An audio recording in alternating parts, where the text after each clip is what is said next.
Hi, so in this video we will read about management of low birth weight babies from Marrow 6th edition. So how do we care for low birth weight babies? Firstly, we are going to read about the reason for low birth weight. It can be either preterm, that the baby is preterm, or there is some growth restriction or intrauterine growth retardation, right? uh, as seen in developing countries mostly, that preterm reason for low birth weight, main reason in developed countries is preterm, and in developing countries is this IUGR or growth restriction. So due to this IUGR and growth restriction, small for gestational age babies are born, and most common problem faced by these babies is hypothermia. Fine. These small babies, reason for low birth weight babies, they most commonly face the problem of hypothermia, and so temperature regulation in a newborn is very important. Normal temperature is 36.5 to 37.5 degrees Celsius. Site of measurement is axilla. For precise reading, bulb of the thermometer should be placed over the roof of the dry axilla for a minimum of 3 minutes while holding the axilla close to the baby's body. Modes of heat loss in a newborn. So there are various modes of heat loss in a newborn. Heat can be lost via the conduction, that is heat loss. Baby will lose heat when placed on a cold surface. Right. Conduction is after is by physical contact. Fine. Radiation is always happening. Convection is by like cool air in the environment, and evaporation we all know. There is heat loss by sweating. Right. Convection heat loss, air current or the airflow around the baby causing the heat loss. And the radiation heat loss is heat from the baby radiating to the roof or the walls of the temperature of the room. Most important mechanism of heat loss is radiation heat loss, and most important site of heat loss is head, because it has the largest body surface area when compared to the other body parts. Okay, moving ahead. Hence, baby's head must be covered to prevent the excessive heat loss. Low birth weight babies more prone to hypothermia than the normal weight babies. Low birth weight babies or the preterm and the normal weight babies, term babies. So low birth weight babies has a greater surface area of the head, and thus normal weight babies they have lesser surface area of the head. Low birth weight babies they have extension posture and more heat loss, and normal weight babies have flexion posture, and it protects them from the heat loss. Okay, low birth weight babies have low brown fat, and normal weight babies have more brown fat. Less body fat and low birth weight babies leads to less insulation and more heat loss, and normal weight babies have more body fat. Low birth weight babies, their skin is more permeable, so more heat loss, and normal weight babies, their skin is less permeable. So there are various factors present in a low birth weight baby that will cause more heat loss in them. First one is the greater surface area of the head. Second one is the extension posture, their posture. Then low brown fat present in them. Then again this is due to body fat only. It's third and fourth point are similar. Fifth point, because the skin is more permeable, so there will be more heat loss. Okay, these were the few points which make the low birth weight babies more prone to hypothermia. Moving ahead, for with the source of heat production, so increased physical activity, crying and movement, they increase the heat production. Cold exposure leads to stress, and sympathetic surge, release of sympathetic hormones, leads to increased heat production through the brown fat. Okay, so what's the difference between brown fat and white adipose tissue? This brown fat has more number of mitochondria, and the fat are in the small molecular form in them, small vacuole form in them, right?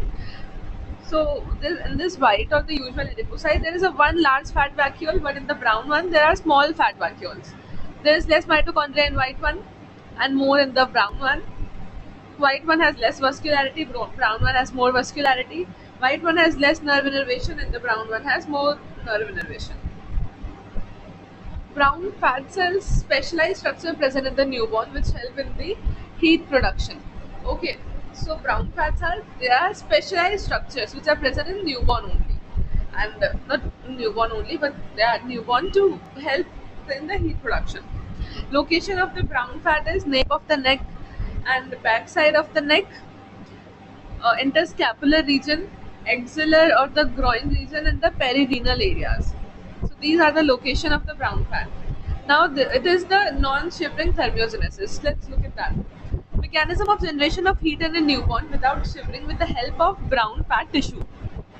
In a fat cell, oxidation of fatty acid takes place, followed by phosphorylation. That is, oxidation couples with the phosphorylation to produce the ATP. We all have read that, right?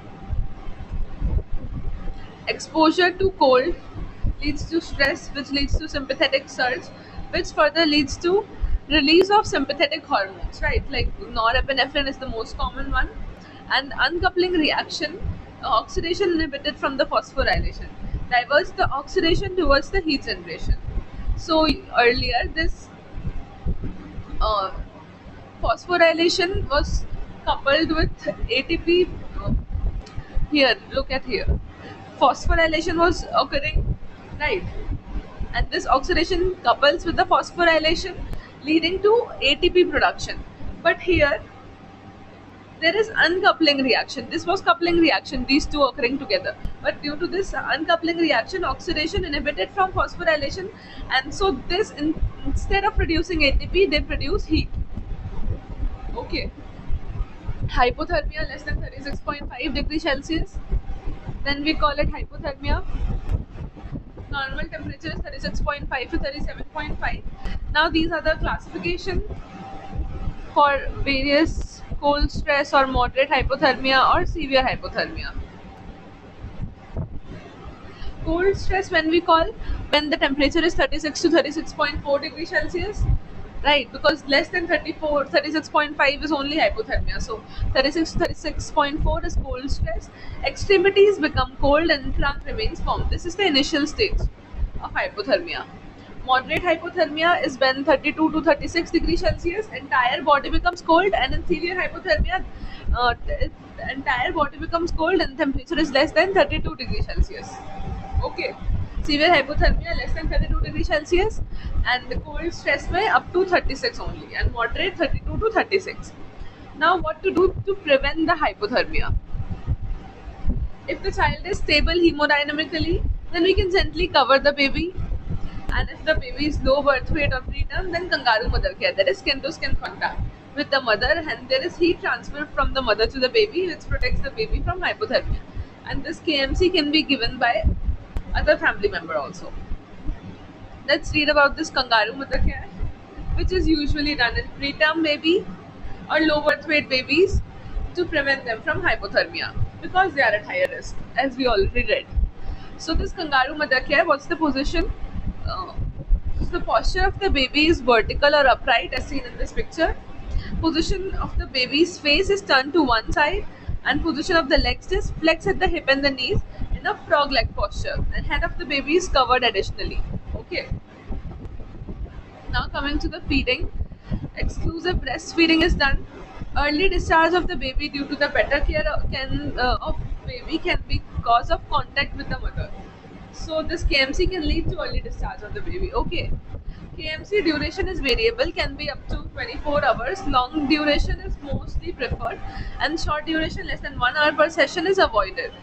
KMC can be stopped when the baby is of term gestation from the birth, or if the baby weighs more than 2.5 kg. This is important to remember, that when the KMC can be stopped when the baby is term gestation from the birth, and in case of preterm babies, and in case of low birth weight babies, when the baby's weight is more than 2.5 kg.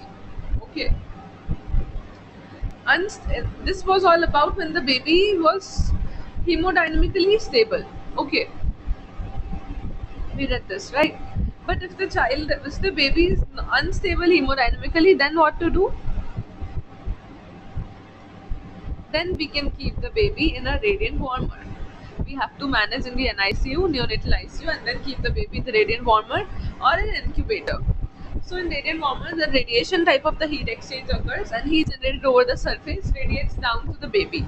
Fine. And an incubator, convection type of heat exchange. We have to remember this, that an incubator, convection type of heat exchange occurs in a closed chamber. This is an incubator, and this is a radiant warmer. Now coming to the nutrition of the low birth weight babies. It depends upon the gestational age, right? First is if the baby is less than 28 weeks of gestation, then the baby is extremely premature. In that case, we have to do nutrition via the TPN, that is total parenteral nutrition, or that is via the IV fluids. No enteral feeding as the gastrointestinal tract is not developed completely, so we have to directly um, insert the nutrients into the blood via the IV fluids because the GI tract is not developed completely. Okay, and the preferred IV fluids for less than 48 hours is 10% dextrose, and more than 48 hours is isolite P. Moving ahead, amount of the IV fluids to be given on day 1 is 60 to 100 ml per kg for 24 hours, and increase by 10 to 20 ml per kg every day to 150 ml per kg for 24 hours, and this is the maximum level, and maintain it. Fine, this is the fluid, how we give fluid in less than 28 weeks of gestation. Second one is 28 to 32 weeks of gestation. Only suckling burst is seen. In 28 to 32 weeks, only suckling burst is seen. Suckling plus. So what is this? Suckling plus swallowing plus breathing coordination not completely developed. This is called as the suckling burst. When this all coordination is not completely developed. Express breast milk can be given carefully. Fine. So which weeks we can give express breast milk to the baby? From 28 to 32 weeks. Why we are giving express breast milk? Because the suckling burst is present, which is the proper coordination is not still developed. So baby may aspirate express breast milk if given by mouth directly. Therefore, this express breast milk is given through the nasogastric tube or the orogastric tube. Length of the insertion. Okay, so we are giving express breast milk up till 28 to 32 weeks, baby, but that is too via the nasogastric tube or the orogastric tube. And the length of the insertion of the NG tube is from nose to ear lobule to the midpoint between the xiphisternum, and this is measured and then inserted. Okay. Now the third age group is from 32 to 34 weeks of gestation. The coordination is better, so then now we can feed the baby via the katori spoon or with a palate. This express breast milk can be fed by palate or a katori and spoon. And in more than 34 weeks, baby, complete coordination is developed, so we can directly breastfeed them. So from what age we can directly breastfeed the baby? After more than 32 weeks. 34 weeks, sorry. Now coming to the nutritional supplements. All the babies require vitamin D supplements of 400 international units per day orally for up to 1 year of age, and this is given in all the babies. From 1.5 to 2.5 kg babies, we need to give vitamin D plus iron in the dose of 2 mg per kg per day from 6 to 8 weeks after birth till 1 year of age. Okay, we have to start vitamin D and iron. Vitamin D was given in all. Additionally, in 1 point low birth weight babies, we have to give iron at the dose of 2 mg per kg per day. Fine. And in extremely low birth weight babies, a very low birth weight babies, less than 1.5 kg, we have to give iron along with human milk fortifier. That is nutritional sachet continue till the baby reaches 40 weeks of gestation after the birth.